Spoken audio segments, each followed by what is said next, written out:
గంగావతరణము యొక్క కథ విన్నంత మాత్రము చేత కొన్ని వందల జన్మముల క్రింద చేసినటువంటి పాపముల యొక్క సంచితము భస్మమైపోతుందని చెప్పారు. అంత పరమ పవిత్రం. శ్రీమద్ రామాయణం బాలకాండలో వాల్మీకి మహర్షి చెప్పుకున్నారు గంగావతరణ ఘట్టాన్ని. నిష్కారణంగా చెప్తారా? దాని వెనకాతల ఎంత పవిత్రత లేకపోతే ఈ కథ చెప్పారు. రాముడు 1కి 10 మార్లు అడిగి చెప్పించుకున్నాడు విశ్వామిత్రుడి చేత. విశ్వామిత్రుడు ముందు సంక్షిప్తంగా చెప్పాడు గంగావతరణాన్ని. ఒప్పుకోలేదు రామచంద్రమూర్తి. నాకు ఇంకా వినాలనుంది గురుదేవా, రిపథగగా అసలు ఆ గంగ ఎందుకు అవతరించింది నాకు చెప్పవలసింది అని గురువు యొక్క పాదములు పట్టి ప్రార్థిస్తే తన శిష్యుని యొక్క దైన్యమును చూసి ఉండలేక, ఆయన యొక్క ఆర్తిని చూసి చెప్పకుండా ఉండలేక, నిండిపోయినటువంటి బింది అంచుల నుండి నీరు కారిపోయినట్లు తాను అనుభవించినటువంటి భగవంతుని యొక్క వాత్సల్యాన్ని గుణాన్ని తనలో దాచుకోలేక విశ్వామిత్రుడి యొక్క నోటి నుండి వాక్కులై ప్రవహిస్తే వచ్చినటువంటి కథ గంగావతరణం. అంత పరమ పవిత్రమైనటువంటి గంగావతరణం గురించి ఒక మాట చెప్తారు. ఏమా మాట? భజగోవింద స్తోత్రంలో ఆనందగిరి ఒక శ్లోకం చెప్తారు.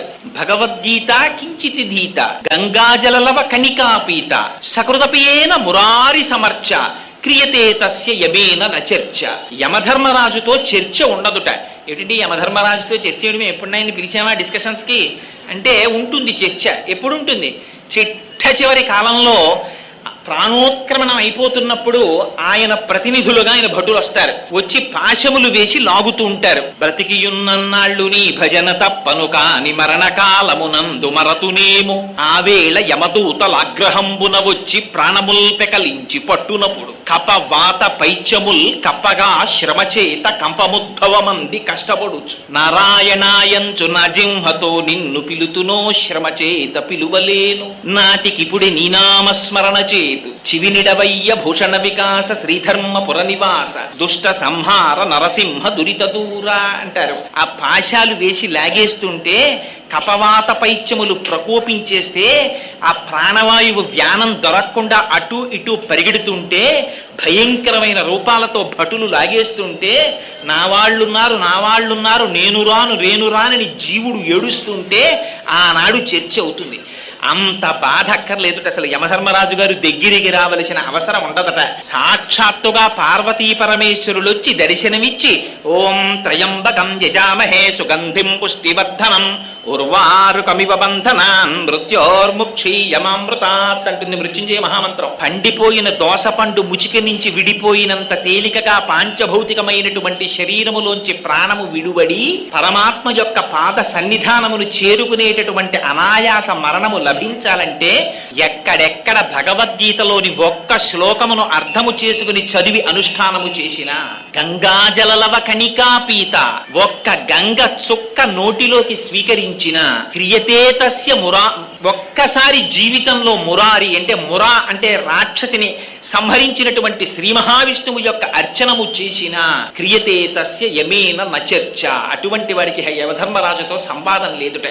అందున పరమ పవిత్రమైనటువంటి కార్తీక మాసంలో అసుర సంఖ్య వేళలో పరమశివుడు అటుపక్కన హనుమ, వెనక సుబ్రహ్మణ్యుడు, ఇంతమంది మహాభాగవతులు కూర్చున్నటువంటి పరమ పవిత్ర ప్రాంగణంలో గంగావతరణ కథాఘట్టాన్ని వినడం అంటే అది శివానుగ్రహం లేకుండా జరిగే విషయమా? చెప్పడం జరిగే విషయమా?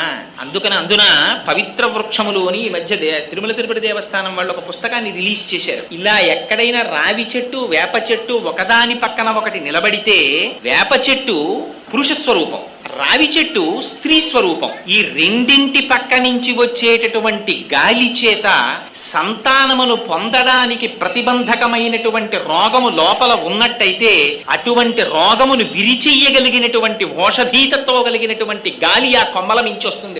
అందున క్రింద స్వామి సుబ్రహ్మణ్యుడుండగా, పరమశివుడుండగా, సాక్షాత్తుగా దేవతా వృక్షములు ఇక్కడ నిలబడి ఉండగా, అందున పరమశివుడికి హరికేశాయోపవీతి నే పుష్టానాం పతయే నమో నమో అని పేరు. ఆయన ఆకుపచ్చటి ఆ చెట్లన్నీ ఆయన శిరోజములుగా ఉంటాయి. అటువంటి పరమ పవిత్ర ప్రాంగణంలో ఇవాళ గంగావతరణం అనేటటువంటి కథాఘట్టాన్ని చెప్పాలి అని మనం సంకల్పిస్తే అవుతుందా?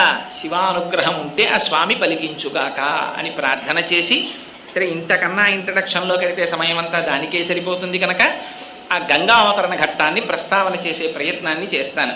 శ్రీమద్ రామాయణంలో బాలకాండలో రామచంద్రమూర్తి తాటకా సంహారం చేసిన తరువాత విశ్వామిత్ర మహర్షితో కలిసి బయలుదేరి వెడుతున్నప్పుడు శోణానదీ తీరంలో కూర్చున్నప్పుడు అడిగారు, అసలు ఈ గంగ ఎందుకు అవతరించింది?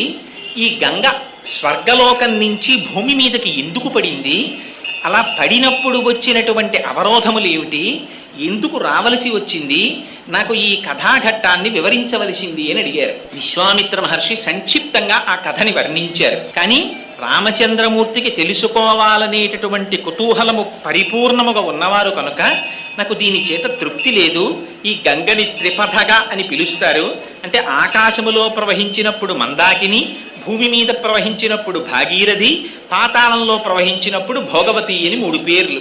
అందుకని త్రిపథగా అంటారు. దానికి ఆ పేరెందుకు వచ్చింది నాకు చెప్పవలసింది అని అడిగారు. అడిగితే విశ్వామిత్ర మహర్షి దాన్ని పూర్వోత్తర భాగముల కింద 2 కింద చెప్పారు. ఎంత చిత్రం అంటే అసలు ఇది చెప్పవలసినటువంటి సమయం ఆసన్నమైనప్పుడు విశ్వామిత్ర మహర్షి నోటి వెంట అనుకోకుండా పక్క సర్గంలో 2 పరమాద్భుతమైనటువంటి విషయములు ప్రస్తావన చెయ్యబడ్డాయి. ఒకటి కందోత్పత్తి, సుబ్రహ్మణ్యేశ్వర స్వామి వారు ఎలా జన్మించారనేటటువంటి రహస్యాన్ని ముందు సర్గాల్లో చెప్పారు. ఎందుకని హిమవంతుడనేటటువంటి పర్వతరాజుకి మేరువు యొక్క కుమార్తె అయినటువంటి మనోరమ భార్య. ఆ భార్యాభర్తలిద్దరికీ కూడా 2 కుమార్తెలు. పెద్ద కుమార్తె పేరు గంగ, రెండవ కుమార్తె పేరు ఉమ. రెండవ కుమార్తె అయినటువంటి ఉమ పరమశివుని గురించి ఘోరమైనటువంటి తపస్సు చేసి అపర్ణయై స్వామికి భార్య అయింది. అందుకని పార్వతీ పరమేశ్వరులు అయ్యారు వాళ్ళిద్దరు. పెద్ద కుమార్తె అయినటువంటి గంగ దేవతలు వచ్చి ప్రార్థన చేశారు హిమవంతుణ్ణి, మాకు దేవతా కార్య నిమిత్తమై ఈ గంగ మాకు కావలసినటువంటి అవసరం వచ్చింది, అందుకని మాతో పంపించమని. హిమవంతుడు అంగీకరించాడు. ఆనాడు గంగని దేవలోకానికి తీసుకుని వెళ్లారు దేవతలందరూ. అందుకని దేవలోకంలో ప్రవహిస్తుండేది గంగ. భూమి మీద కాని రసాతలంలో కాని అప్పటికి గంగా నది లేదు. అటువంటి పరిస్థితులలో ఒక విచిత్రమైనటువంటి సమయం ఆసన్నమైంది. అందులో అయోధ్య నగరాన్ని సగరుడనేటటువంటి ఒక మహారాజు పరిపాలిస్తుండేవారు. ఆయన పేరే సగరుడు. గరం అంటే విషం, విషము లోపల ఉన్నవాడు కాబట్టి సగరుడని పేరు. అదేంటంటే విషం లోపల ఎందుకుంది అంటే ఆ వంశంలో ఒక విచిత్రమైనటువంటి విషయం జరిగింది. అసితుడు అని సగరుని యొక్క తండ్రి. ఆయన హిమాలయ పర్వత ప్రాంతములలో కూర్చుని భృగు మహర్షి యొక్క ఆ ప్రశ్రవణం మీద కూర్చుని తపస్సు చేసుకుంటున్నటువంటి సమయంలో రాజు యొక్క 2 భార్యలు గర్భవతులయ్యారు. కానీ పెద్ద భార్య రెండవ భార్యకి కుమారుడు జన్మించకూడదనేటటువంటి ఆక్రోశంతో విషాన్ని పెట్టింది. ఈ విషయం తెలియనటువంటి ఈ రెండవ భార్య వెళ్లి భృగు మహర్షి యొక్క పాదముల మీద పడి వేడుకుంది. భృగు మహర్షి త్రికాలవేది కనుక ఆమె కడుపులో పెరుగుతున్నటువంటి పిండములు సంహరించడానికి విషప్రయోగము జరిగిందని గుర్తించి అమ్మాయికి అపారవంతమైన తేజోవంతుడు కీర్తివంతుడు అయినటువంటి కుమారుడు జన్మిస్తాడు. కానీ విషముతో జన్మిస్తాడు కాబట్టి గరముతో కూడినవాడు కనుక సగరుడవుతాడని పేరు పెట్టారు. అదిగో ఆ సగరుడు అయోధ్య నగరాన్ని పరిపాలిస్తున్నాడు. ఆయనకి 2 భార్యలు. మొదటి భార్య పేరు కేశిని. ఆవిడ గొప్ప ధర్మశాస్త్రం తెలుసున్నటువంటి వ్యక్తి, మహాపతివ్రత, సాధ్వి. రెండవ భార్య పేరు సుమతి. ఈవిడ గరుత్మంతుని యొక్క సోదరి అంటారు. ఈ 2 భార్యలలో రెండవ భార్య అయినటువంటి సుమతి అపారమైనటువంటి సౌందర్య రాశి. చాలా జాగ్రత్తగా కథాగమనాన్ని మనం అర్థం చేసుకోవాలి. పెద్ద భార్య ధర్మశాస్త్రమునందు ప్రవీణురాలు, గొప్ప ప్రవర్తన కలిగినది. రెండవ భార్య సౌందర్య రాశి. ఒకరు ధర్మమునకు పెద్దపీట, ఒకరు బాహ్య సౌందర్యమునకు పెద్దపీట. 2 రాజుకి భార్యలు. కానీ అసలు భార్యని స్వీకరించడం అనేటటువంటిది శాస్త్రంలో దేనికి అంటే పుత్ర సంతానమును పొందుట కొరకు. అందుకని సచేల స్నానం చేస్తాడు.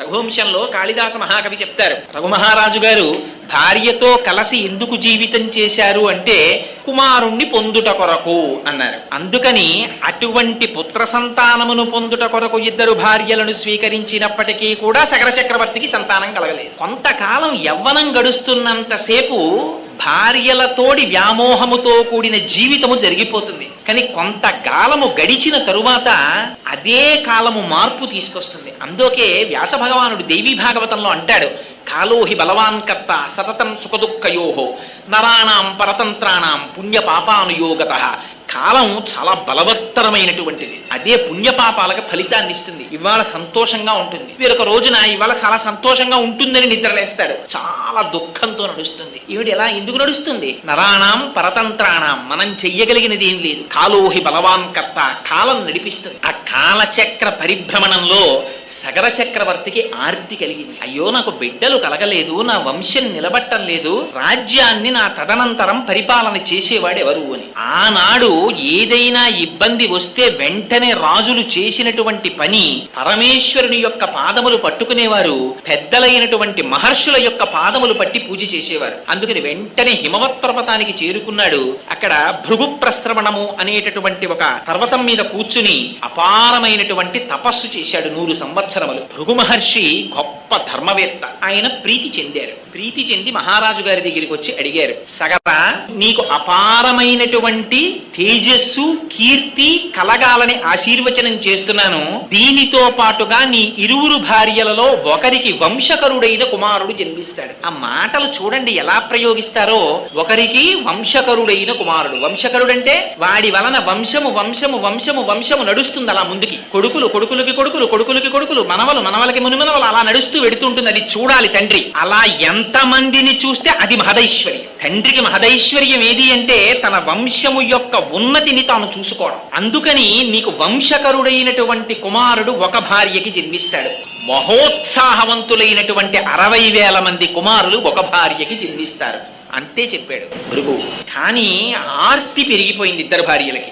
ఎవరికి 60,000 మంది కుమారులు పుడతారు, ఎవరికి వంశకరుడైన కుమారుడు పుడతాడని ఇద్దరు గభాలన లేచి అడిగారు భృగువుని, మహానుభావ మాలో ఎవరికి వంశకరుడైన కుమారుడు జన్మిస్తాడు, ఎవరికి 60,000 మంది సంతానం జన్మిస్తారు? ఆయన ధర్మవేత్త, ఆయన ఎందుకు నిర్ణయం చెయ్యాలి?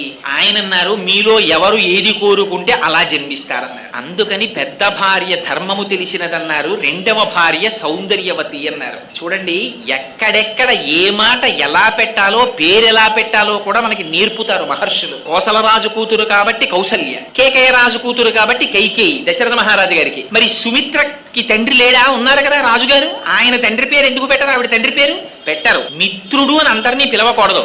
ఏమండి వీరు మా మిత్రులండి అనకూడదు, ఎవరిని పడితే వారిని. వీరు మా స్నేహితులండి అని చెప్పాలి. మిత్రుడు అని చాలా తక్కువ మందినే చెప్పాలి.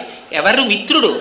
మితము నుండి ఋతమునకు ఎవరు తీసుకుని వెడతారో, మనతో పాటే తిరుగుతూ మనతో పాటు ఉంటూ మనతో పాటుగా సహజీవనము చేస్తూ ఇది జీవితము కాదని పరమేశ్వరుని యొక్క పాదములు పొందడమే మానవ జీవితమునకు చేయమని తన నడువడి చేత మనకి నేర్పుతూ తన మాటల చేత మనకి ఎవరు తీర్చిదిద్దుతారో వాడు మాత్రమే మిత్రుడు, మిగిలిన వాళ్ళు స్నేహితులు. అంతే శాస్త్రం. శాసనాత్ శంసనాత్ ఇది శాస్త్రం. దానికేం భయం లేదు, ఉన్నదున్నట్టు కుండ బద్దలు కొట్టినట్టు చెప్పేస్తుంది. అందుకని అటువంటి మిత్రధర్మాన్ని నిర్వర్తించినది కనుక దశరథ మహారాజు గారికి సుమిత్ర. ఆవిడ అందుకే ఎప్పుడెప్పుడు ధర్మం అవసరమో అప్పుడప్పుడు సుమిత్ర మాట్లాడుతుంది రామాయణంలో. రామాయణంలో సుమిత్ర మాట్లాడింది అంటే మీరు ఆ శ్లోకాన్ని మళ్ళీ ఓసారి చదవాలని గుర్తు. ఆ పేర్లు పెట్టడంలో అలా పెట్టేవారు పూర్వం. అందుకని పెద్ద భార్యని భృగువుని అడిగింది ఆవిడ. ఏమని? స్వామి, మునేస్తు వచనం శ్రుత్వా కేశినీ రఘునందన పుత్రం వంశకరం రామ జగ్రాహం నృపసన్నిధౌ అన్నారు రామాయణంలో. ఆవిడ భృగువుని ప్రార్థన చేసిందిట, నాకు వంశకరుడైనటువంటి కుమారుడు కావాలి అని అడిగింది. ఎందుకు వస్తుంది భార్య భర్త చెయ్యి పట్టి? ఆయన యొక్క వంశమును ఉద్ధరించుట కొరకు. ఇవాళ రేపు తెలిసి తెలియనటువంటి అగత్యంతో కూడిన మాటలు చాలా మంది నోటి వెంట వస్తాయి. రామాయణం ఇతర పురాణాలు ఎర్రశిరాతో అండర్లైన్ చేసి చెప్పే ఇలాంటి తప్పుడు మాటలు మాట్లాడకూడదని. పెళ్లి జరుగుతుంటుంది, ఎవరైనా పెద్దవాళ్ళు కొత్తగా పెళ్ళైన వధూవరులు వచ్చి నమస్కారం చేస్తే అక్షతలు వేసి శీఘ్రమేవ సుపుత్రాప్రాప్తిరస్తు అన్నారనుకోండి, ఆ కన్యాదాత గారి తండ్రి శకునపక్షిలా అక్కడే ఉండో మాట అంటాడు. ఇప్పుడే పిల్లలు ఎందుకండి, వాళ్ళని సంతోషంగా గడపనివ్వండి అంటాడు. ఆ తరువాత అదే తండ్రి వచ్చి కనపడ్డ ప్రతివాడి కాళ్ళు పట్టుకుంటాడు. ఏం చేస్తే మా అమ్మాయికి పిల్లలు పుడతారండి, ఏం చేస్తే మా అబ్బాయికి పిల్లలు పుడతారండి అని. అనకూడని మాట నోటి వెంట రాకూడదు. ఏ మాట ఎందుకో తెలుసుకుని బ్రతకాలి. స్త్రీ పురుషుని యొక్క జీవితంలో ప్రవేశించేది దేని కొరకు? వంశాన్ని మార్చుకుని, ఇంటి పేరు మార్చుకుని, గోత్రాన్ని మార్చుకుని వేరొక పురుషుడి చెయ్యి పట్టుకుని ఆ ఇంటికి ఎందుకు ఎడుతోంది? ఆ వంశాన్ని ఉద్ధరించుట కొరకు. అది ఆశీర్వచనం. అందుకే పెద్దలైన వారు లేచి వచ్చి విరగనటువంటి నడుము కలిగిన అక్షతలు చేతపట్టి ఆశీర్వచనం చేస్తున్నప్పుడు శ్రద్ధాభక్తులతో ఔదల తాల్చి అంగీకరించాలి. చేత కాకపోతే మౌనంగా ఉండాలి. లేనిపోని మాటలు మధ్యలో మాట్లాడకూడదు. అందుకని ఆవిడ ధర్మం తెలిసున్నది కనుక అడిగింది. నాకు పుత్రం వంశకరం రామ జగ్రాహం నృపసన్నిధౌ, నాకు వంశకరుడైన కుమారుడు కావాలని అడిగింది, తండ్రి భర్త గారి కీర్తి నిలబెట్టడానికి. రెండవ భార్య అయినటువంటి సుమతి భృగు మహర్షిని ప్రార్థన చేసింది. నాకు షష్ఠి పుత్ర సహస్రాణి, ఎటువంటి పుత్రులు కావాలి? 60,000 మంది పిల్లలు కావాలి నాకు. వాళ్ళు ఎటువంటి వాళ్ళు? మహోత్సాహం కీర్తిమతో జగ్రాహ సుమతి సుతాం, 60,000 మంది మహా ఉత్సాహవంతులైనటువంటి కొడుకులు కావాలని. ఇవన్నీ నేను ఇంకా లోపలికి వ్యాఖ్యానం చేస్తే కొందరి మనస్సులు బాధపడతాయి. అందుకని నేను చెప్పట్లేదు కానండి, కొంచెం జాగ్రత్తగా అర్థం చేసుకోవాలి ఆ శ్లోకాన్ని. మహోత్సాహులైన పిల్లలు 60,000 మంది కావాలి. అలాగేనన్నారు మహర్షి. విడతీశారు. సంతానం అంటే ఎలా ఉంటుందో చూపించారు. ఇంటికి వెళ్ళిపోయారు రాజ్యానికి. చాలా సంతోషంగా ఉన్నాడు సగరుడు. భార్యలిద్దరూ గర్భాన్ని దాల్చారు. పెద్ద భార్య అయినటువంటి కేశినికి ఒక కుమారుడు జన్మించాడు. ఆయనని అసమంజసుడు అని పేరెట్టారు. ఆ పేరు చూడండి, అసమంజసంగా ఉందండి మీరు చెప్పింది అంటాం. ఆయన పేరు అసమంజసుడు. రెండవ భార్య అయినటువంటి సుమతికి ఒక మాంసఖండం పుట్టింది. దాంట్లో 60,000 మంది చిన్న చిన్న పిల్లలు వచ్చారు. అందులోంచి ఋషి వాక్యం ఎక్కడికి పోతుంది? దీక్ష తీసుకున్నవాడు, నిత్య తపస్వి, ఎల్లకాలముల యందు మంత్రార్థమును లోపల తిప్పుతూ ఉండేటటువంటి స్వభావం ఉన్నవాడు, త్రికాల సంధ్యావేది, వేదం చదువుకున్నవాడు, నిరంతరం వేదాన్ని పలుకుతూ ఉండేవాడు.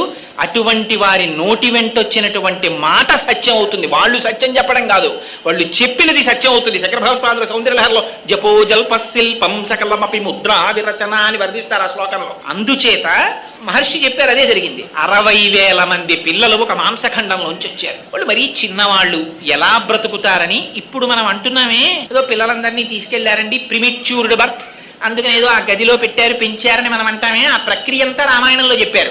ఈ 60,000 మంది పిల్లల్ని తీసుకెళ్లి నీతి భాండములలో పెట్టారు. పెట్టి ఆ పిల్లల్ని పెంచారు. దాదులు పెంచితే 60,000 మంది పెద్దవాళ్ళు అయ్యారు. ఇటు అసమంజసుడు పెద్దవాడయ్యాడు. ఈ 60,000 మంది పిల్లలు మహోత్సాహులయ్యారు. వాళ్ళకి ఏమిటి? అన్నింటికీ ఉత్సాహమే. ఇది చెయ్యడమా చేయకపోవడమా వివేకం కాదు. ఇలా అనేటప్పటికీ ఉత్సాహం అంతే, చేసేయడమే. ప్రతిదానికి ఉద్రేకమే, అటువంటి స్వభావం. దాంతో వీళ్ళు మహోత్సాహం కీర్తిమతో జగ్రాహ సుమతి సుతాం, అటువంటి పిల్లలు పుట్టారు. అందుకని ఇటుపక్క అసమంజసుడు పెద్దవాడయ్యాడు. పేరే అసమంజసుడు కదండి, ఆయనకి యోగ దృష్టి ఉంది. తర్వాత చెప్తారు రామాయణంలో దాన్ని. ఆ అసమంజసుడికి ఒక విచిత్రమైన లక్షణం ఉండేది. పిల్లలందరినీ పిలిచేవాడు రాజ్యంలో ఉన్న వాళ్ళని. ఒరే రండిరా, మనందరం సరయూ నది ఒడ్డుకెళ్ళి ఆడుకుందాం అనేవాడు. ఆ పిల్లలందరూ పాపం ఈ అసమంజసుడి వెనకాతల వెళ్ళేవారు. వెడితే ఈ పిల్లలందరినీ ఆ నదిలో తోసేసి వాళ్ళ మీదకెక్కి తొక్కి చంపేసేవాడు. వాళ్ళు ఊపిరి ఆడక చచ్చిపోయేవారు. సంతోషపడిపోయి ఇంటికి వచ్చేసేవాడు. ఇది చూశారు చాలా కాలం ప్రజలు. వెళ్ళి రాజుగారికి చెప్పారు, అయ్యా మీ కుమారుడు చేసినటువంటి అకృత్యము వలన మా పిల్లలు ఎందరో సరయూ నదిలో మరణిస్తున్నారు. ఇది శగర చక్రవర్తి అంటే. లేకపోతే మహర్షుల చేత చెప్పబడవు ఆ చరిత్రలు. ఇతరులకి ఎటువంటి శిక్షో తన కుమారుడికి అటువంటి శిక్ష. అట్లా రాజ్యములో ఉండేటటువంటి ప్రజలకి ఉపద్రవాన్ని తీసుకొస్తూ ప్రవర్తిస్తున్నాడు కనుక ఏవం పాప సమాచార సజ్జన ప్రతిపాదక పౌరాణామహితో ముక్తో పుత్రో నిర్వాసిత పురాన్ అన్నారు. వెంటనే రాజ్య బహిష్కారం విధించాడు సగరుడు. నువ్వు రాజ్యంలోంచి వెళ్ళిపో అరణ్యాల కన్నాడు.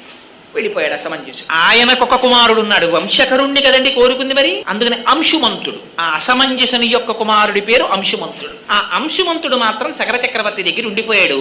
అసమంజసుడు అరణ్యములకు వెళ్ళిపోయాడు. చాలా కాలం అయిపోయింది, పెద్దవాడైపోయాడు సగర చక్రవర్తి. ఆయనకి అశ్వమేధ యాగం చెయ్యాలనిపించింది. ఏదైనా చెయ్యాలి అని అనిపించగానే ఎక్కడ పడితే అక్కడ చేసేయకూడదు. అందుకే మనకి శాస్త్రం జాగ్రత్తగా చెప్తుంది. వాడు చేసేది పొద్దున్నే పూజకు కూర్చుంటాడు, వాడింట్లోనేగా రోజు చేస్తున్నది కాదు. ఏంటి కుదరదు. అపవిత్ర పవిత్రో వా సర్వావస్థ అంగతోపి వా యస్మరేత్ పుండరీకాక్షం సబాహ్యాభ్యంతర శుచి. నీళ్లు తీసి చల్లుకోవాల్సిందే. అయ్యా లోపల బయట అంతా శుచియగుగాక. అదేంటండి మా ఆవిడ తుడిచింది కదా గది, కుదరదు. అశౌచం ఉంది, దాన్ని నువ్వు మంత్రంతో మాత్రమే విరవగలవు.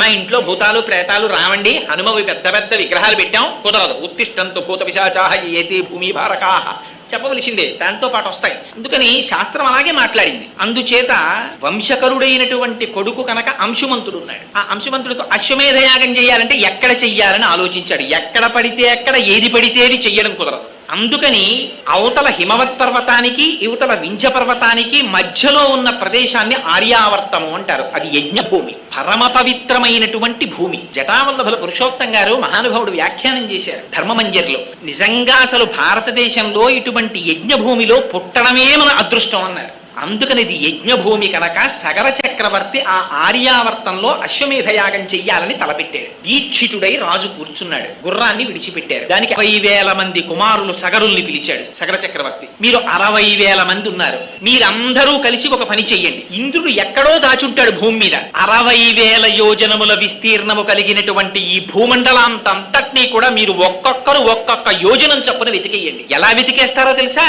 యోజనాయామ విస్తారమేకైకోధరణీతలం వివిధ పురుష వ్యాఘ్ర వజ్రస్పర్శ సమైర్నఖైహి అన్నాడు. అలా ఇలా వెతకడం కాదు, మీ గోళ్లు వజ్రాల్లో ఉంటాయి. ఒక్కొక్క యోజనం భూమిని మట్టినంతటిని పెళ్లగించేయండి. నాగళ్లు పెట్టి తవ్వేయండి, గుణపాలు పెట్టి చీల్చేయండి. ఎక్కడ దాచాడో వెతికి గుర్రాన్ని పట్టండి. మొత్తం భూమండలం వెతికేయండి, బయలుదేరండి అన్నాడు. 60,000 మంది బయలుదేరారు తండ్రి శాసనానికి. యోజనాయామ విస్తారమేకైకో ధరణీతలం, భూమినంతటినీ చీల్చేస్తున్నారు, గుణపాలు పెట్టి తవ్వేస్తున్నారు, గోళ్లతో విచ్చేస్తున్నారు. ఇది చూశారట దేవతలు. చూసి దేవతలందరూ పరుగున బ్రహ్మగారి దగ్గరికి వెళ్ళారట. ఎందుకంటే వాళ్ళు అలా చేస్తే వీళ్ళు వెళ్ళడం ఎందుకు అంటే, మనం చాలా జాగ్రత్తగా గుర్తు పెట్టుకోవాలి ఈ రహస్యాలు. కొందరికి ఒక అలవాటు ఉంటుంది, వాడు ఉట్టినే కూర్చుంటాడు, తృణములను గిల్లేస్తుంటాడు. ఇలా కూర్చుంటాడు, అక్కడే ఉన్న గడ్డి పరకల్ని తుప్పేస్తూ ఉంటాడు. ఒక్కొక్కడు మాట్లాడుతుంటాడు, అక్కడ ఉన్న కొమ్మ వంచి ఆకు తుంపేస్తాడు, ఒకడు మొగ్గ తుంపేస్తాడు. దానికి ఏమీ శాస్త్రంలో నిషిద్ధం, అనవసరంగా ఏదీ చేయకూడదు. 60,000 మంది 60,000 యోజనముల భూమిని నిష్కారణంగా దున్నేసి తీసేస్తున్నారు భూమి. అందుకని వెళ్ళారు వాళ్ళు. భూమి యొక్క స్థితి మారిపోతోంది. ఎంతమంది వెళ్ళారట? 12 మంది ఆదిత్యులు వెళ్ళారు, ఏకాదశ రుద్రులు వెళ్ళారు. 12, 11, 23, 23 దాంతో పాటుగా అష్ట వసువులు వెళ్ళారు. 23, 8, 31 2 అశ్వినీ దేవతలు వెళ్ళారు. 33 ఆ 33 కోట్ల దేవతలు. అంటే మొత్తం దేవతాగణాలన్నీ వెళ్ళాయి. ఇది మనం చాలా జాగ్రత్తగా జ్ఞాపకం పెట్టుకోవలసిన మాట. ఎందుకంటే ఇంతలా రాయడం అసలు అంటే, పోతన గారు భాగవతంలో మాట అంటారు, పరహితము చేయునెవ్వడు పరమహితుండగును భూత పంచకమునకున్ పరహితమే పరమధర్మము పరహితునకు నెదురు లేదు పర్వేందుముఖి. పంచభూతముల చేత మనం బ్రతుకుతుంటాం. అటువంటి పంచభూతములను నిష్కారణముగా ఎవడు హింసిస్తాడో వాడు కూడా ఆ పంచభూతముల చేతనే బాధింపబడతాడు. పొద్దున్నే ప్యాసింజర్ ఎక్కుతారు, చక్క చల్లటి గాలేస్తుంటుంది. ఇలా కిటికీ అద్దం విప్పి, అమ్మయ్య ఇంత సస్యకేదారాల సరసగాంధారాలు అని దాన్ని మించొచ్చే గాలి పీలుస్తూ వెడుతుంటే గభాలన నోట్లో పెట్టుకుని శ్వేతకాష్ఠాన్ని వెలిగిస్తాడు ఒకడు. అంతే, దాంట్లోంచి ఎక్కడ లేని పొగ. నువ్వు అన్నం తిన్నావా అని అడగడు ఎదురువాడిని, నువ్వు మంచినీళ్లు తాగావా అని అడగడు, నువ్వు కాఫీ తాగావా అని అడగడు. ఇక్కడ మాత్రం పంక్తి లోపం ఉండదు, పెట్టె తీసి చేతి ముందు ఎడతాడు. వాడు కూడా నియమభేదం లేకుండా గబగబా వాడు కాలుస్తాడు. కానీ నీ వెనక కూర్చున్న వాడి పరిస్థితి, పసిపిల్లలు ఉన్నారు, తల్లులు ఉన్నారు, ఆడవాళ్ళు ఉన్నారు, పొద్దున్నే కడుపులో తిప్పితే బాధపడేవాడు ఉన్నాడు. నీ నోట్లోకి పీల్చి నువ్వు వదిలిన ఎంగిలి గాలి వాడు పీల్చాలా? నీకు వాకాటి పాండురంగారావు గారికి విశాఖపట్నం పోర్ట్ ట్రస్ట్ కారు ఇస్తే deputy director information and public relations గా ఉండగా, నా సాటి భారతీయుడు రోడ్డు మీద వెడుతూ ఉండగా నేను కారులో కూర్చుని దాంట్లో ఉన్నటువంటి పెట్రోల్ ని పొగగా మార్చి వాడి నాసాపుటముల మీదకి పొగని జిమ్మేటటువంటి అధికారం నాకు ఎవడిచ్చాడు? నేను నడిచొస్తాను, నాకు కారక్కర్లేదన్నాడు. అటువంటి మహాపురుషులు నడిచిన గడ్డ ఇది. అంత్యాగే నైకే అమృతత్వ మానసు. నిష్కారణంగా దేని జోలికి వెళ్ళకూడదు. అందుకని దేవతలు పరిగెత్తారు బ్రహ్మగారి దగ్గరికి. ఏమి ఇలా చేస్తున్నారు వీళ్ళందరని అడిగారు. అడిగితే ఆయన అన్నాడు, కాపిలం రూపమాస్థాయ ధారయత్యనిశం ధరాం తస్య కోపాగ్నినా దగ్ధ ఈ సగరాత్మజాహ. మీరేం బెంగ పెట్టుకోకండాయా, ఇదిగో చూశారా, కపిల మహర్షి రూపంలో ఇవాళ ఈ భూమండలాన్నంతటినీ కూడా వాసుదేవుడు కాపాడుతున్నాడు. ఆయన తపిస్తున్నాడు ఇప్పుడు పాతాళ లోకంలో. ఇలాంటి దుష్కృత్యములు చేసినటువంటి వారి పట్ల పరమాత్మ యొక్క ఆగ్రహము ఏదో ఒకనాడు ప్రసరిస్తుంది. ఆ ప్రసరించిన నాడు భస్మరాశి కృతా సర్వే, వాళ్ళందరూ కూడా బూడిద రాసులైపోతారు. అటువంటి చేటుకాలం దాపురిస్తుంది. వాళ్ళు అల్పాయుర్దాయము కలిగిన వారు నిష్కారణముగా పంచభూతముల జోలికి వెళ్ళారు కాబట్టి వాళ్ళ ఆయుర్దాయం క్షీణించిపోతోంది. విధి అలా నిర్ణయించింది. అందుకని మీరు బెంగ పెట్టుకోకండి, వెళ్ళిపోండి అన్నాడు. వెళ్ళిపోయారు దేవతలందరూ. వీళ్ళు భూమినంతటినీ దున్నేశారు. తండ్రి గారి దగ్గరికి పరిగెత్తారు. నాన్నగారు 60,000 యోజనముల భూమండలాన్నంతటినీ కూడా వజ్రస్పర్శ సమయకై గోళ్లతో చీల్చేశాం, ఎక్కడా గుర్రం కనపడలేదన్నారు. ఆయన అన్నాడు, ఒరే నేను దీక్షితుడై ఉన్నాను, నేను లేచి రాకూడదు, మీరు అలా ఊరుకోకండి, ఈ భూమిని అంతటినీ చీల్చేయండి, తవ్వేసేయండి, గోతులు పెట్టేసేయండి, పాతాళలోకానికి వెళ్ళిపోండి. ఆ రసాతలంలో ఎక్కడో దాచి ఉంచాడు ఇంద్రుడి గుర్రాన్ని, అక్కడి నుంచి తీసుకురండి అన్నాడు. అలాగేనన్నారు. మళ్ళీ బయలుదేరి ఆ భూమండలాన్నంతటినీ కూడా చీల్చేస్తున్నారట. చీల్చి గోతులు తవ్వి లోపలికి వెళ్ళారు. సగరుని యొక్క కుమారులైన సాగరుల చేత తరవబడినటువంటి గోతులలోకి తర్వాత కాలంలో వచ్చి నిలబడినటువంటి నీటికే సాగరములని పేరు. ఆ తవ్వి వాళ్ళు లోపలికి వెడుతుంటే రాక్షసులు, నాగులు, పన్నగములు, దేవతలు, మనుష్యులు ఎందరో అడ్డొచ్చారు. అందరినీ సంహరించి లోపలికి వెళ్ళిపోయారు. వెళ్ళిపోతుంటే వాళ్ళు మొట్టమొదట తూర్పు దిక్కుకి వెళ్ళారట. తూర్పు దిక్కుకి వెళ్ళేసరికి అక్కడ విరూపాక్షం అని ఒక బ్రహ్మాండమైనటువంటి ఏనుగు కనపడింది. ఆ విరూపాక్షం అనేటటువంటి ఏనుగు ధారయంతం మహీతలం, అది తన కుంభస్థలం మీద పెట్టుకుని తూర్పు దిక్కునున్నటువంటి భూమిని అంతటి మోస్తుంటుంది. దానికి ఒక్కొక్కసారి ఆ పైన కుంభస్థలం నెప్పిడితే దాన్ని కదుపుతుంది. ఇలాగా ఆ కదిపినప్పుడు అటువైపుకి భూకంపాలు వస్తాయని రాశారు రామాయణంలో. ఆ దిశ అక్కడ చూశారు దాన్ని విరూపాక్షం, ఆ ఏనుగుని చూశారు, దానికి ప్రదక్షిణం చేశారు, అటువైపు నుంచి తిరిగి దక్షిణ దిక్కుకు వచ్చారు. ఆ దక్షిణ దిక్కుకు వచ్చేటప్పటికీ అక్కడ సుమహత్ పర్వతోపమా, అక్కడ ఇంకొక ఏనుగు కనపడింది. దాని పేరు ఆ మహాపద్మం, దాని పేరు మహాపద్మము అన్నారు. మహాపద్మం మహాత్మానం సుమహత్ పర్వతోపమా. ఆ ఏనుగు కూడా దక్షిణ దిక్కున ఉండేటటువంటి భూమిని తల మీద భరిస్తోంది. దానికి ప్రదక్షిణం చేశారు. అక్కడి నుంచి తిరిగారు, పశ్చిమ దిక్కుకు వచ్చారు. వచ్చేటప్పటికి సౌమనసం అనేటటువంటి ఇంకొక ఏనుగు కనపడింది. దానికి ప్రదక్షిణం చేశారు, దానికి నమస్కారం చేశారు. అది కూడా ధారయంతం మహీమిమాం, భూమండలాన్నంతటినీ మోస్తోంది. అక్కడి నుంచి ఉత్తర దిక్కుకు వచ్చారు. భద్రం అని ఇంకొక ఏనుగు కనపడింది. భద్రం భద్రేన వపుషో ధారయంతం మహీమిమాం, అది కూడా భూమిని మోస్తోంది 4 దిక్కుల. ఉత్తర దిక్కునున్నటువంటి ఏనుగు దగ్గరికి వచ్చారు. అక్కడా కనపడలేదు గుర్రం. పాతాళ లోకానికి చుట్టూ చూసేశారు. ఈశాన్య దిక్కుకు వెళ్ళారు. ఈశాన్య దిక్కున తపోవనంలో కపిల మహర్షి కూర్చుని తపస్సు చేసుకుంటున్నారు. అక్కడ చూశారు. అక్కడ వీళ్ళకి వాళ్ళ యాగాశ్వం కనపడింది గడ్డి మేస్తూ. ఆయన అంతర్ముఖుడై తపస్సు చేసుకుంటున్నాడు. ఈశాన సర్వ విద్యానాం ఈశ్వర సర్వభూతానాం బ్రహ్మాధిపతిర్బ్రహ్మణోధిపతిర్బ్రహ్మాస్తి ఓ మే అస్తు సదాశివోం. ఆ మహర్షిని మహర్షిగా అర్థం చేసుకుని ఉంటే సగరుల యొక్క వంశం పండిపోయి ఉండేది. కానీ వాళ్ళు అనుకున్నారు ఇదే మహాత్ముల పట్ల ప్రవర్తించకూడని రీతిలో ప్రవర్తించడం అంటే ఇది. అక్కడ కపిల మహర్షి ఉన్నారు, తపస్సు చేసుకుంటున్నారు. ఈ పక్కనే గడ్డి తింటూ యాగాశ్వం కనపడింది. అంటే కపిల మహర్షే యాగాశ్వాన్ని అపహరించి తెచ్చారనుకున్నారు. ఏమిటి మనకి నేర్పుతోంది రామాయణం? నీ ఇన్ఫరెన్స్లు, నీకొచ్చిన తెలివితేటలు, నీ కంక్లూజన్స్ మహాత్ముల పట్ల పూర్తి చెయ్యకు. నీకేదో కొంత జ్ఞానం ఉందని, మరి ఎక్కడో కనపడ్డారని వెంటనే వారికి పేరు పెట్టేసి వారికి ఏదో తేడాగా నిర్ణయాలు చేసేసి నువ్వు తీర్పులు చెప్పకు. లేనిపోని ఉపద్రవాలు వస్తాయి. చూశారు కపిల మహర్షిని చూసి ఈయనే యాగాశ్వం ఎత్తుకొచ్చాడు అనుకుని చేతిలో పెద్ద పెద్ద గుణపాలు పట్టుకున్నారు, నాగళ్ళు పట్టుకున్నారు. ఆ చేతులతోటి దుర్మార్గుడు ఈ కపిల మహర్షిని హింసించండి అని చెప్పి ఆయన మీదకెళ్ళి పడిపోదామని పరిగెడుతున్నారు 60,000 మంది. చూశారు. శ్రుత్వాతు వచనం తేషాం కపిలో రఘునందన రోషేన మహతావిష్టో హుంకారమకరోత్తద తస్య కోపాగ్నినా దగ్ధా భవిష్యంతి నృపాత్మజాః. ఆయన భస్మరాశి కృతా సర్వే సాగు కాకుచ్చ సగరాత్మజాః. ఆయన వెంటనే చేతిలో ఆయుధం పట్టుకోలేదట కపిల మహర్షి. మహాతపస్సు కలిగినటువంటి వారి లక్షణం అలా ఉంటుంది. ఆయన మొహం ఎర్రపడిందిట. ఏమిట్రా 60,000 మంది నేను గుర్రాన్ని ఎత్తుకొచ్చానని నా మీదకి వస్తున్నారా అని చూశారట. రోషేన మహతావిష్టో, మొహం రోషం పుంజుకున్నారట. హుంకారమకరోత్తదా, హాయ్ అని పెద్ద హుంకారం చేశారట. సుందరకాండలో చెప్తారు, ప్రమమాధోరసాకాంక్షి కీచిత్తస్య నినాదేన తత్రైవ పతితా భువి. హనుమ ఒక్క పెద్ద నాదం చేశారంటే 10,000 మంది రాక్షసులు చచ్చిపోయారు. అలా ఒక్కసారి హుంకారం చేశారు కపిల మహర్షి. చేసేసరికి ఈ 60,000 మంది సగరులు కూడా బూడిద రాశులై పడిపోయారు. పడిపోయేటప్పటికీ ఆశ్చర్యపోయారు అందరూ. కపిల మహర్షి యొక్క తేజస్సు నుంచి ఉద్భవించినటువంటి కోపాగ్ని చేత కాలి బూడిదైపోయారు. ఈ వార్త ఎంతో కాలం నుంచి ఎదురు చూస్తున్నారు. ఈ సగరులు తిరిగి వస్తారు, గుర్రాన్ని పట్టుకొస్తారని. వీళ్ళు రారు, అక్కడ యజ్ఞం పూర్తవదు. చూశాడు సగరుడు, మళ్ళీ పిలిచాడు అంశుమంతుణ్ణి. ఈ మాట నువ్వెళ్ళు పాతాళానికి. కానీ ఒకటి జాగ్రత్త, వెళ్ళేటప్పుడు నీకు విరోధులైన వారు ఉంటారు కాబట్టి ఖడ్గాన్ని బాణాలని ధనస్సుని పట్టుకుని బయలుదేరు. పూజనీయులైనటువంటి వ్యక్తులు కనపడినప్పుడు మాత్రం వారిని పూజించి నమస్కరించి మాత్రమే వెళ్ళు. ఎవరిని పడితే వారిని వేధించి మాత్రం ప్రయాణించకని చెప్పాడు. బయలుదేరి తన ముందు తన తండ్రులైనటువంటి సగరులు ఎలా వెళ్ళారో అలాగే రసాతలానికి బయలుదేరాడు. సరే, మొట్టమొదట కనపడింది ఆ విరూపాక్షం అనేటటువంటి ఏనుగు కనపడింది. ప్రదక్షిణం చేసి నమస్కారం చేశాడు. చెయ్యగానే ఆ విరూపాక్షం ఆశీర్వచనం చేసింది. అక్కడ నుంచి దక్షిణ దిక్కుకొచ్చాడు సగరుల్లాగే. అక్కడికొచ్చి అక్కడ ఉన్నటువంటి ఆ మహాపద్మం అనేటటువంటి ఏనుగుకి ప్రదక్షిణం చేసి నమస్కారం చేశాడు. అదే ఆశీర్వచనం చేసింది. ఆ తర్వాత మిగిలిన ఏనుగులకి నమస్కారం చేశాడు. ఈశాన్య దిక్కుకు వెళ్ళాడు. కపిల మహర్షి ఆశ్రమం కనపడింది, గుర్రం కనపడింది. వెంటనే ఒక నమస్కారం చేశాడు.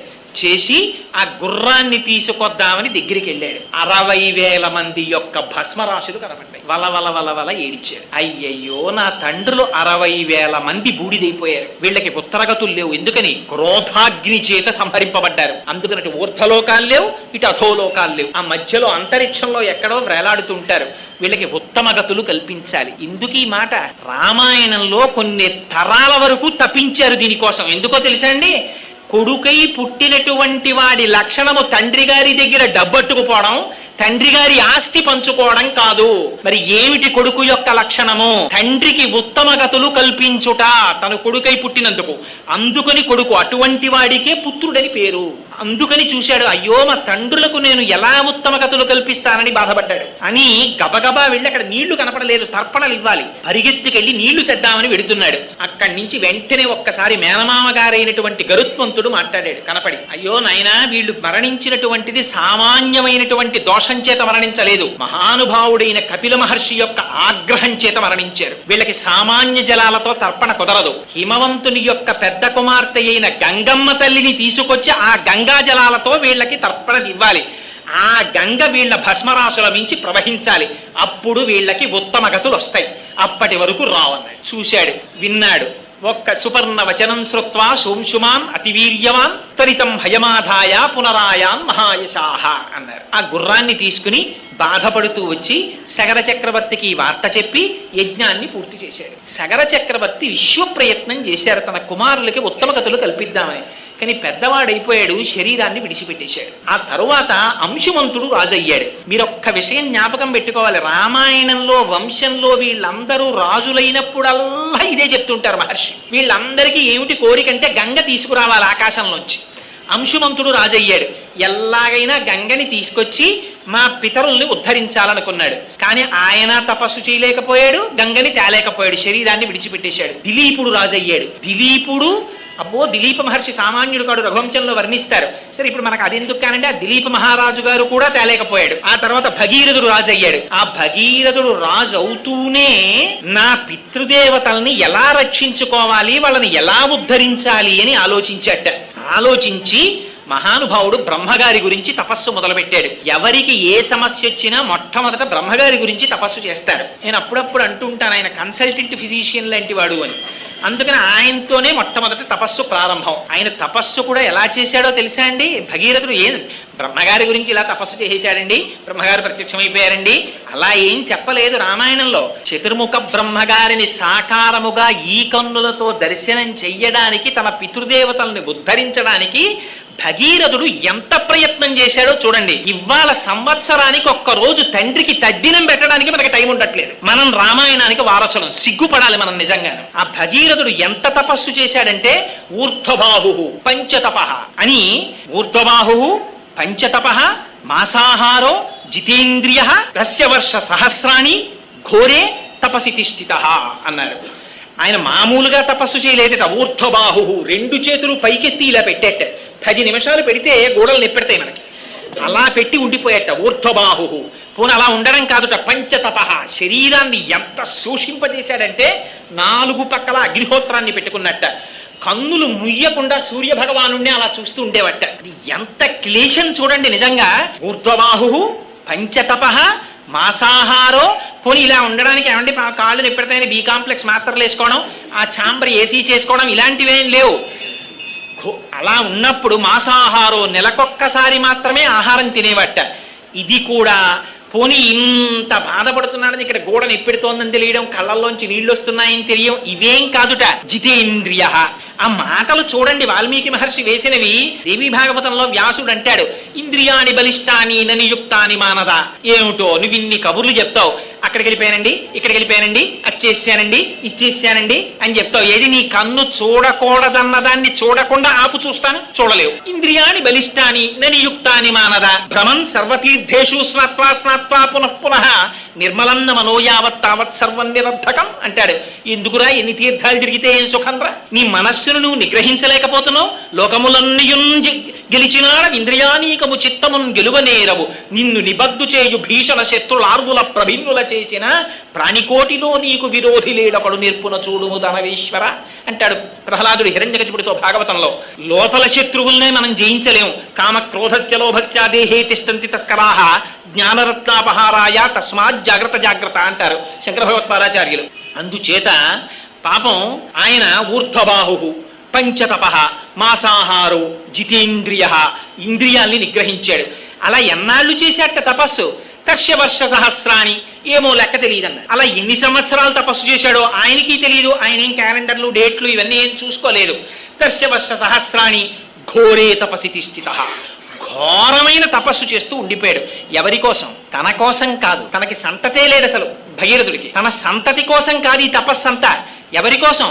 తన పితృదేవతల్ని ఉద్ధరించడం కోసం మనుష్యుడై పుట్టినవాడు చెయ్యవలసినదేది.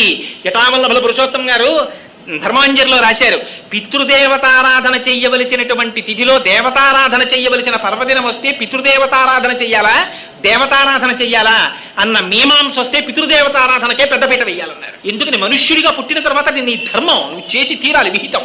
ఇంత తపస్సు చేస్తే బ్రహ్మగారు ప్రత్యక్షమయ్యారు. ఎలా? దేవతలతో కలిసి ప్రత్యక్షమయ్యారట. ప్రత్యక్షమై చాలా సంతోషించాను భగీరథ నీ తపస్సుకి. ఇంత ఘోరమైన తపస్సు దేని కొరకు చేశావు అని అడిగారు. ఆయనకి తెలియదా? కానీ అడుగుతారు. ఆయన అన్నాడు, మా పితృదేవతలు బూడిద కుప్పలు అయిపోయారు. ఆ కపిల మహర్షి యొక్క ఆగ్రహం చేత వాళ్ళు ఉద్ధరింపబడడానికి గంగ ఆకాశం నుంచి కింద పడాలి. ఆ కింద పడి అక్కడి నుంచి పాతాళ లోకంలోకి వెళ్ళి ఆ భస్మరాసుల మించి ప్రవహించాలి. రెండు, నాకు సంతతి లేదు. అక్కడ పితృదేవతలను ఎవరు ఉద్ధరిస్తున్నారు? తాను సంతానంలో వంశంలో ఉన్నాడు కనుక తాపత్రయపడుతున్నాడు. రేపు పొద్దున తనను ఉద్ధరించడానికి వంశం ఉండాలి. మరి పితృదేవతలు సంతోషించాలంటే రెండు చెయ్యాలి. ఏమిటి? పితృ రుణం తీర్చుకోవాలంటే తాను పెళ్లి చేసుకుని పిల్లల్ని కని తీరాలి, అందుకని వివాహం చేసుకోవాలి. రెండవది ఏమిటి? తన పితృదేవతల్ని ఉద్ధరించడానికి కావలసినటువంటి పితృకార్యాన్ని తాను నెరవేర్చాలి. అందుకని మరి తనకి బిడ్డలు కావాలి కదా, అందుకని నాకు బిడ్డలు లేదన్నాడు. ఆయన అన్నాడు, నీకు బిడ్డలు కలుగుతారు, వరం ఇస్తున్నాను. కానీ మొదటి కోరికున్నదే ఆకాశం నుంచి గంగ కింద పడాలని అడిగావు కదా భగీరథ, అది గంగాయా పతనం రాజన్ పృథివీన సహిష్యతి. ఆకాశంలోంచి గంగ కాని భూమి మీద పడిందా ఈ భూమి భరించలేదు. తట్టుకోగలిగినటువంటి శక్తి భూమికి లేదు. అందుకని తాం వై ధారయితుం నాణ్యం పశ్యామి శూలినః. అలా గంగని పట్టుకోగలిగినటువంటి వాడు మధ్యలో నిలబడగలిగిన మొనగాడు ఒక్కడే ఉన్నాడు. ఎవరు? పరమశివుడు ఒక్కడే నిలబడగలడు. ఇంకా ఎవరి సాధ్యం కాదు ఆ గంగని పట్టడం. అందుకని నీకేమైనా ఓపిక ఉంటే ఆయన గురించి తపస్సు చేయమన్నాడు. మహాప్రభో గొప్ప ఆలోచన చెప్పారని బయలుదేరి పాపం మళ్ళీ తపస్సుకి వెళ్ళాడు. వెళ్ళి ఎలా చేసేట తపస్సు? ఈసారి బొటనవేలి యొక్క చివరి భాగం మీద నిలబడి ఉండిపోయేటలాగా ఉండిపోయి 1 సంవత్సరం తపించేట పరమేశ్వరుడి కోసం. శివానుగ్రహం అంటే ఎలా ఉంటుందో చూడండి. అందుకని ఆయనకి మొట్టమొదటే మీకు ఒక మాట చెప్పారు, పటవే నమః అని ఆయనకి పేరు. ఆయన ఎందుకు ఇంత తపస్సు చేశావు భగీరథ అని అడగల పరమశివుడు. సంవత్సరానికే ప్రత్యక్షమైపోయాడు భోళాశంకరుడు. ప్రత్యక్షమై ఆయన అన్నాడు, ప్రీతస్త్రేహం నరశ్రేష్ఠ కరిష్యామి తవా ప్రియం శిరసా ధారయిష్యామి శైలరాజసుతాంయహం. భగీరథ, నీ తపస్సుకి పొంగిపోయాను, గంగ నా నెత్తి మీద పట్టుకుంటానన్నాడు. ఏమండి, ఇంతకన్నా దారుణమైన విషయం ఇంకోటి ఉంటుందా? ఏమండి, మేము 7 అంతస్తుల బిల్డింగ్ కట్టుకుంటున్నాం, ఆ పైనుంచి కొంచెం నీళ్లు కిందకు వదిలేయాలి, ఈ మధ్యలో పట్టుకుంటే ఆ ఫౌండేషన్ దెబ్బతింటుంది, కాస్త మీరు పురాణం బాగా చెప్తారు కదా, వచ్చి కొంచెం మీరు నించుంటారా అని అడిగాడు అనుకోండి. ఎవడి నెత్తినైనా నీళ్లు గుమ్మరిస్తే పట్టుకునేవాడు ఉంటాడండి ప్రపంచంలో. దానికి ఒప్పుకున్నాడు ఆయన. ఇది పరమశివుడి యొక్క సౌజన్యం అంటే. ఎలా అడిగితే కాదు, అడగకుండా నేను వచ్చి పట్టుకుంటాను. ప్రీతస్తేహం నరశ్రేష్ఠ కరిష్యామి తవా ప్రియం శిరసాధారయిష్యామి శైలరాజసుతాంయహం. నేను పట్టుకుంటాను అన్నాడు. రమ్మన్నారు. తీసుకెళ్లారు. మహానుభావుడు హిమాలయ పర్వతముల మీద నించున్నాడు. నించుని నడుము మీద 2 చేతులు వేసుకుని నిలబడ్డాడు. పడమన్నాడు గంగని. పడమంటే ఆ గంగ ఆకాశంలోంచి బయలుదేరింది. బయలుదేరి మంచి ప్రవాహంతో బయలుదేరి వచ్చేస్తోంది కింద పడదామని. ఎందుకని బ్రహ్మగారు అనుజ్ఞనిచ్చారు. పరమశివుడు అలా నిలబడిన నాడు నువ్వు కిందకు పడని చెప్పాడు. అందుకని వచ్చింది. చూసిందిట పరమశివుడిని కింద. చూసి ఒక పెద్ద నవ్వు నవ్విందిట. ఏమిటో విర్రాడు, నన్ను పట్టుకుంటానని నించున్నాడు. అక్కడి నుంచి నేను కింద పడితే ఆ బుర్ర ఉంటుందా? అదిరిపోతుంది. తెలియక చాలా మంది జలపాతాల కిందకి వెళ్ళి కపిల తీర్థంలోనూ అక్కడ ముందు గబుక్కును బోడిగుండు పెట్టేస్తారు. పెట్టేసిన తర్వాత తల అదిరిపోతుంది. అమ్మో, అప్పుడు 2 చేతులు పైరెట్టుకుని మళ్ళీ జలపాతం కింద నిలబడుతుంటారు. జలపాతం కిందే నిలబడలేం కదా, పైగా జలపాతం కింద స్నానం చేస్తే ముందు సంతోషంగా ఉంటుందండి. ఓ 15 నిమిషాల జలపాతం కింద మీరు స్నానం అదే పనిగా చేసేసి వచ్చేసారనుకోండి, తల దర చప్పులు ఉండిపోతుంది. ఎందుకంటే ఆ నీళ్లు పడిన సౌండ్కి అది అబ్జార్బ్ చేసుకుని ఉంటుంది. ఆ తర్వాత కాసేపు రైలు ఎక్కినా బస్సు ఎక్కినా ఇది ఎప్పటికీ తగ్గుతుందని భయం వేస్తుంది మనకి. అందుకని అలాంటిది గంగావతరణాన్ని భరించడమా? ఏమిటో విర్రాడిలా నించున్నాడు పాపం. ఓ పని చేస్తాను, వచ్చి ఇంతలా నించున్నాడు కదా, అందుకని ఈయనకి ఇచ్చే కానుక ఏమిటంటే, నేను మొసళ్లతో, తాబేటికాయలతో, ఎండ్రకాయలతో, చేపలతో పైనుంచి కింద పడి ఈయన అహంకారం పోయేటట్టుగా ఈయన్ని కూడా పాతాళానికి ఈడ్చుకుపోతానండి. ఆయనకి తెలిసిందన్నారు పరమశివుడికి. ఎలా తెలుస్తుంది? ఆయన సర్వభూతముల యందు ఉంటాడు. శివుడు లేకపోతే మంగళం ఎక్కడుందండి? లోపల ఆయన ఉన్నాడు కాబట్టి మంగళం. బాగున్నారా బాగున్నారా బాగున్నారా అని పిలుస్తారు. ఒక్కసారి ఆయన బయటికి వెళ్ళిపోయాడు అనుకోండి, షీ పోతుంది, షా అవుతుంది. అది శవం అయిపోయి చాపేసి బయట పడుకోబెట్టేస్తాడు. అందుకని ఆయనకి తెలియదు ఎక్కడ ఎవడేమనుకుంటున్నాడో. అందుకని ఆయన లోపల ప్రవేశించాడు. శివుని ఆజ్ఞ లేనిదే చీమైనా పుట్టదు.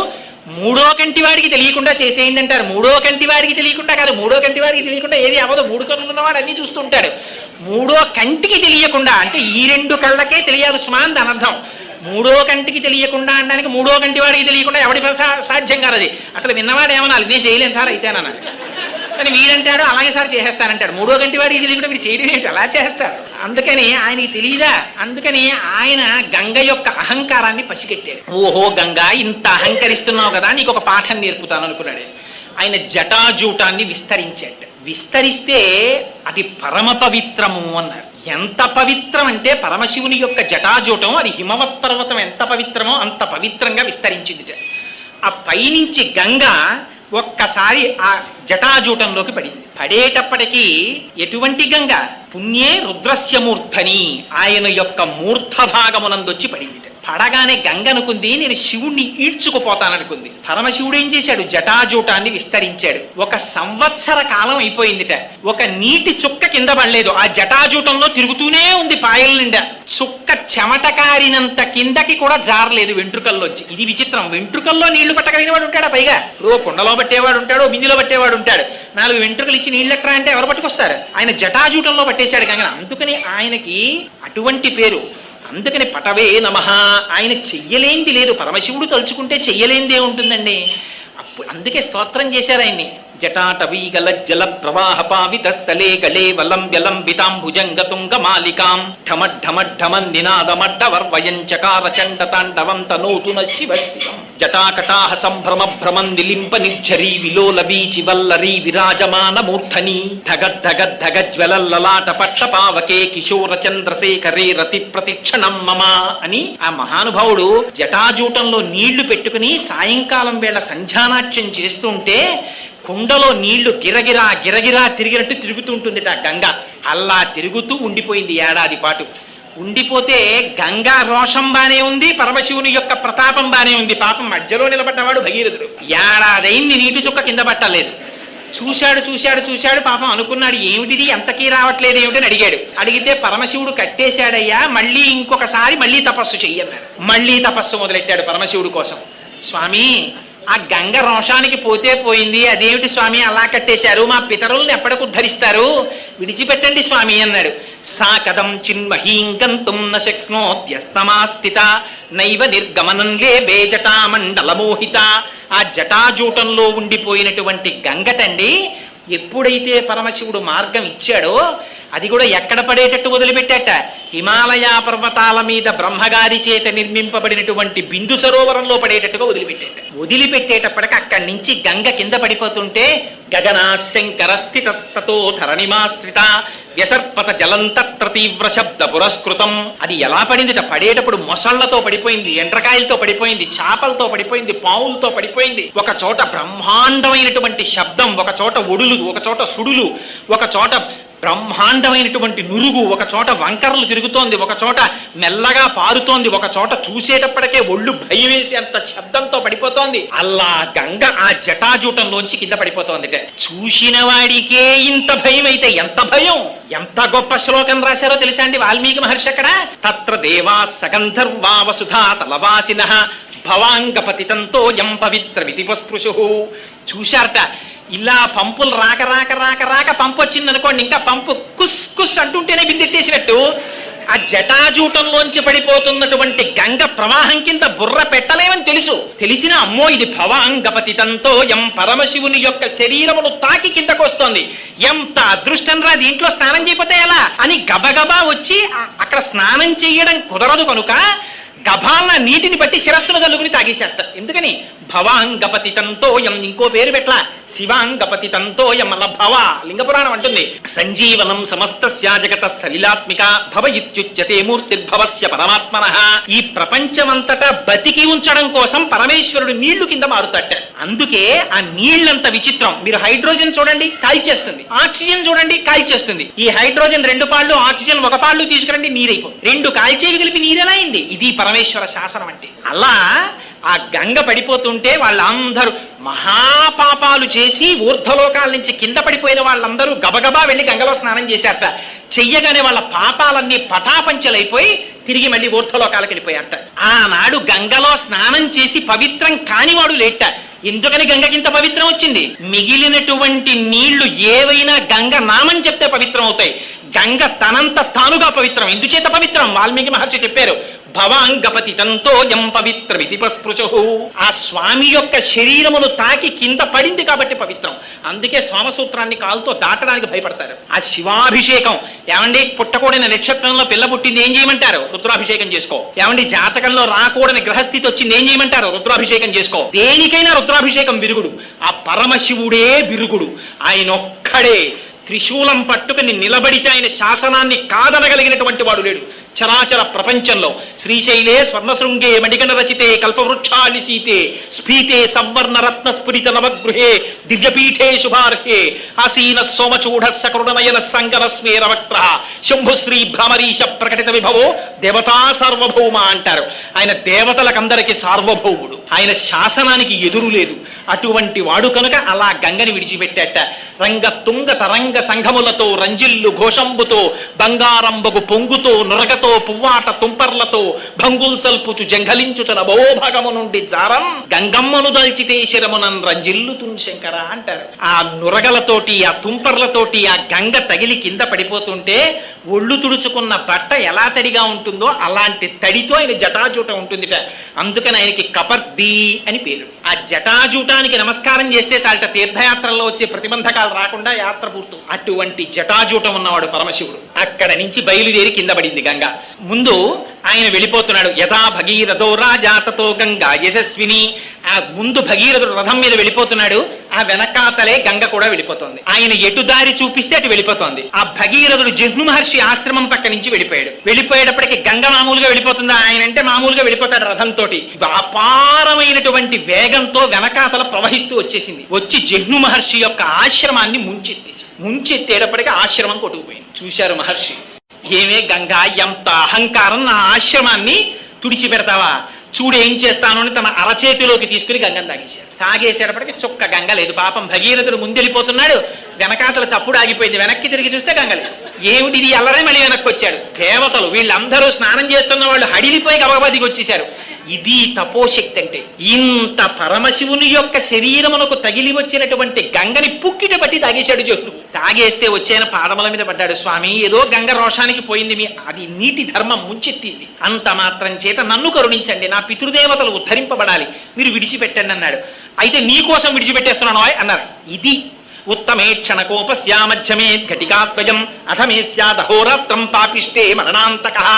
ఎప్పుడైనా గుర్తుపెట్టుకోండి, వాడి ఎలాంటి వాడో ఎలా తెలుసుకోవచ్చో తెలుసా అండి?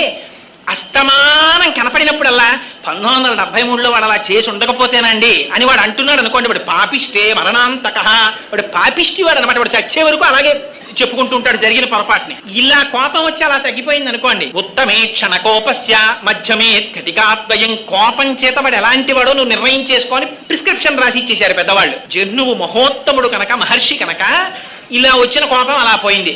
అయ్యో నీ కోసం విడిచిపెట్టేస్తున్నానయ్యా అన్నాడు అని తన చెవుల్లోంచి విడిచిపెట్టేశాడు గంగని. జహ్నువు యొక్క చెవుల్లోంచి వచ్చింది కాబట్టి జాహ్నవి అయింది. తస్మాత్ జహ్ను సుతా గంగా జాహ్నవి జాహ్నవీతి చ ప్రోచితః. ఆ జహ్నువు యొక్క చెవుల్లోంచి వచ్చింది కాబట్టి జాహ్నవి అని పేరు పెట్టుకుని మళ్ళీ భగీరథ రథానుగా, భగీరథుడు ఎటువైపు నడిస్తే అటువైపు ఆ రథాన్ని అనుసరించి వెళ్ళిపోయింది. చిట్ట చివర పాతాళ లోకానికి వెళ్ళింది. వెళ్ళి ఒక్కసారి అక్కడ ఉన్నటువంటి 60,000 మంది సగరుల యొక్క భస్మరాశుల మించి ప్రవహించింది. వెంటనే వాళ్ళందరికీ ఉత్తమ గతులు కలిగాయని మనకెలా తెలుసు అంటే భస్మస్యథా ప్లుతే రామ అని వెంటనే అక్కడికి చతుర్ముఖుడైనటువంటి బ్రహ్మగారు ప్రత్యక్షమయ్యారు. రాజాన నిదమబ్రవీత్. ఆ భగీరథుడితో ఈ మాట చెప్పారు. ఏమని? భగీరథ, నువ్వు చేసినటువంటి ప్రయత్నం చేత ఇవాళ గంగ ఆకాశంలోంచి కింద పడి ప్రవహించి నీ పితృదేవతలైనటువంటి ఈ సగరులను 60,000 మందిని ఉద్ధరించింది. వాళ్ళు స్వర్గలోకానికి వెళ్ళారు. ఈ సాగరములలో నీరు ఎంతకాలం ఉంటుందో అంతకాలము నీ పితృదేవతలు స్వర్గలోకంలో ఉంటారు. నీకు వరం ఇస్తున్నాను. అంతేకాదు, ఇంతకు ముందు ఆకాశంలో ప్రవహించినటువంటి గంగకి మందాకిని అని పేరు. ఆ తర్వాత హిమాలయ పర్వతముల మీద పడి భూమి మీద ప్రవహించినటువంటి గంగకి నువ్వు కష్టపడి తెచ్చావు కనుక నీ పేరు మీద భాగీరథి అని పేరు. అది పాతాళ లోకానికి వెళ్ళినప్పుడు భోగవతి అని పేరు. పాతాళ లోకానికి వెళ్ళిన గంగ మళ్ళీ భూమి మీదకి వచ్చింది. తెలుసా అండి మీకు? వచ్చింది. ఎక్కడుందో తెలుసా? ఇప్పటికీ మీరు ఇప్పటికీ పాతాళ లోకానికి వెళ్ళిపోయినటువంటి గంగ పైకొస్తే దాంట్లో స్నానం చెయ్యాలనుకుంటే ఉంది. ఇప్పటికీ వెంకటాచలం కొండ కింద ఉన్న కపిల తీర్థంలో ఉన్నటువంటి సరోవరం, ఆ కపిల మహర్షి పూజ చేసినటువంటి శివలింగం భూమిని బ్రద్దలు చేసుకుని పైకొస్తే కామధేనువు శివలింగం మీద గిట్టపట్టి మా వర్ధస్య ఇంక పెరగకు అని అడిగింది. అందుకే కపిలలింగం మొదటి దగ్గర తెల్లగా ఉంటుంది, మధ్యలో బంగారంలా ఉంటుంది, చివర ఎర్రగా ఉంటుంది, పైన కాలి గెట్టు ఉంటుంది, పశ్చిమాభిముఖంగా ఉంటుంది, 5 ముఖాలు ఉంటాయి, 3వ కన్ను ఉంటుంది ఇప్పటి కపిలలింగానికి. దాని ఎదురుగుండా ఏర్పడినటువంటి సరోవరమే భోగవతి నది పైకొచ్చినటువంటి తీర్థం. ఇప్పటికీ కార్తీక మాసంలో పౌర్ణమి రోజున మిట్ట మధ్యాహ్నం 12 గంటల వేళ 10 నిమిషాల పాటు ఈ బ్రహ్మాండములలో ఉన్న సమస్త తీర్థములు వచ్చి అక్కడ పుష్కరిణిలో చేరుతాయి. అక్కడ స్నానం చేస్తే వాళ్ళకున్నటువంటి పాపరాశి అంతా ధ్వంసం అయిపోతుంది ఇప్పటికీ. అందుకే ఆశ్వీజ మాసంలో కపిలేశ్వరంలో కపిలలింగానికి అన్నాభిషేకం చేస్తారు. 450 కిలోల అన్నం వండి నమక చమకాలు చెప్తూ అన్నంతో అభిషేకం చేసి అన్నలింగం పెడతారు. ఆ లింగం మీద మళ్ళీ అన్నలింగం పెడతారు. 3 గంటలకే ఆ లింగాన్ని తీసి పుష్కరిణిలో నిమజ్జనం చేస్తారు. చేసి కూరగాయలు, పెద్ద పెద్ద ఆనపకాయలు, పొట్లకాయలు, కాకరకాయలు, ఇవన్నీ కాయలుగా ఉడికించేస్తారు. ఉడికించి వాటితో త్రిశూలం, నాగాభరణాలు, 3వ కన్ను ఇవన్నీ పెడతారు. పెట్టి చిట్ట చివర సాయంకాలం ప్రదోష వేళలో ఈ అన్నలింగాన్ని దర్శనమిస్తారు. అన్నలింగాన్ని దర్శనం చెయ్యొచ్చు. అప్పుడు ఆ అన్నలింగం మీద ఉన్న అన్నాన్ని, ఉన్న కాయగూరల్లో కొంత భాగాన్ని కలిపి వచ్చిన వాళ్ళ చేతిలో ప్రసాదంగా ఇస్తారు. అటువంటి అన్నప్రసాదం ఎవరు తింటారో వాళ్ళకి రాబోయేటటువంటి ఎన్ని జన్మలున్నాయో అన్ని జన్మలలో వాడికి అన్నమునందు ఆర్తి ఉండదు, వాడికి దరిద్రం ఉండదు. ఇది నువ్వు తినకు అని డాక్టర్ల చేత వాడు చెప్పబడడు. ద్రాపేయం ధస్సస్పతే దరిద్రం నీలలోహిత. అడుగుతున్నాం కదా తెల్లవారు లేస్తే, స్వామి మాకు ఎటువంటి ఉపద్రవం రాకుండా చతుష్పదే, ఆ 4 పాదాలున్నవి, ద్విపదే, ఇవన్నీ సంతోషంగా ఉండాలని. అదిగో అక్కడికి వచ్చింది భోగవతి మళ్ళీ పైకెక్కి. కానీ గంగావతరణం మాత్రం త్రిపథగా వరకు చెప్పారు. ఆ పడినప్పుడే ఆ గంగ హిమాలయ పర్వతాల మీద పడినప్పుడు 3 పాయలు తూర్పు దిక్కుకి వెళ్ళిపోయాయి.